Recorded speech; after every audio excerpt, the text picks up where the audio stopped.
PT Pertamina resmi meluncurkan kapal unit regasifikasi dan penyimpanan gas terapung atau Floating Storage and Regasification Unit untuk mendukung pembangkit listrik tenaga gas uap atau PLTGU Jawa 1, yakni FSRU Jawa 1 pada 16 Desember 2020.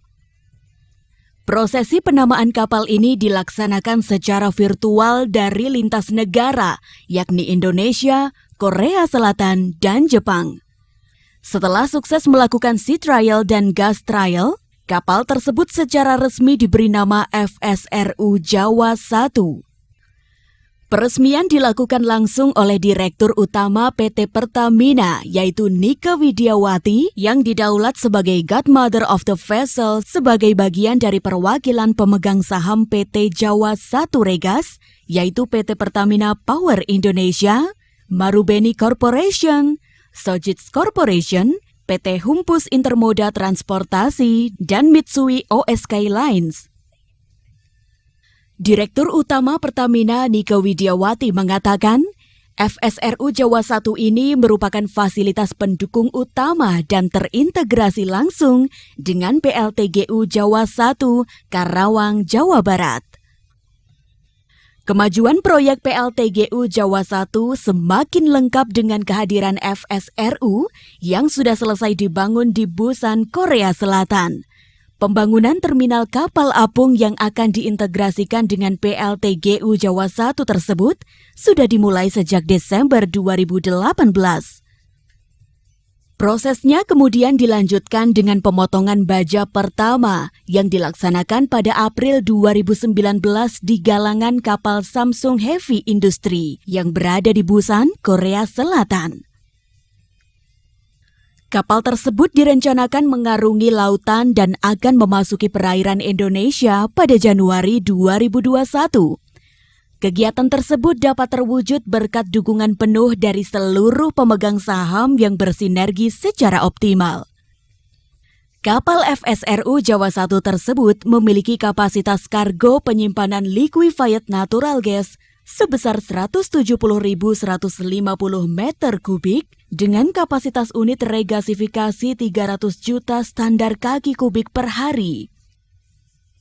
Nantinya kapal ini akan meregasifikasi pasokan LNG yang berasal dari BP Tangguh, di mana uji coba unit regasifikasi kapal FSRU akan dilaksanakan pada Maret 2021.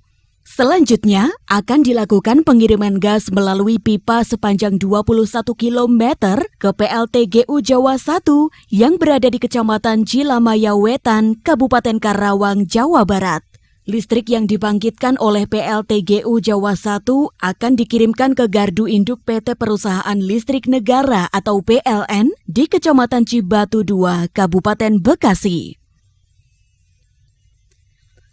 Melihat kemajuan proyek serta dukungan dari semua pihak, kami yakin dapat memenuhi target operasi komersial pada Desember 2021 mendatang. Jelas Heru Setiawan, CEO PT Pertamina Power Indonesia, Power and New Renewable Energy Subholding Pertamina.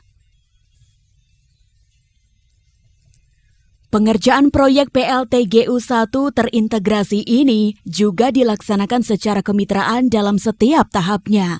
Dalam tahap teknis dan perizinan, konsorsium bekerja sama dengan Poiri, Kuarsa Hexagon, Tigenco, WP, Royal, Haskoning, dan BNV. Untuk tahap EPC, OEM FSRU bekerja sama dengan Samsung C&T, Samsung Engineering, General Electric, Meindo, dan Samsung Heavy Industries.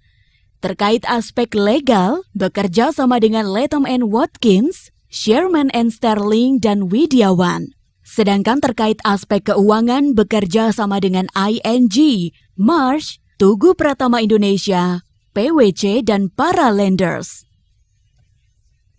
Seperti diketahui, PLTGU Jawa 1 berkapasitas 1.760 MW. Proyek senilai 1,6 miliar US dollar ini merupakan bagian dari proyek 35 gigawatt yang dicanangkan pemerintah. Pembangkit listrik dengan turbin ganda ini disebut bakal menjadi pembangkit combined cycle single shaft block terbesar di Asia Tenggara. Proyek PLTGU Jawa 1 ini akan disalurkan ke PLN selama 25 tahun dengan skema BOOT atau Build, Own, Operate, and Transfer. Untuk menjalankan proyek terintegrasi IPP Jawa 1, diperlukan 2 unit usaha, yaitu PT Jawa 1 Power dan PT Jawa 1 Regas. JSP bertanggung jawab untuk melakukan desain, konstruksi, dan mengoperasikan PLTGU Jawa 1, jaringan transmisi, substation, serta switchyard facility. Sedangkan JSR bertanggung jawab atas desain dan konstruksi serta pengoperasian fasilitas FSRU yang akan menerima LNG dari kilang tangguh.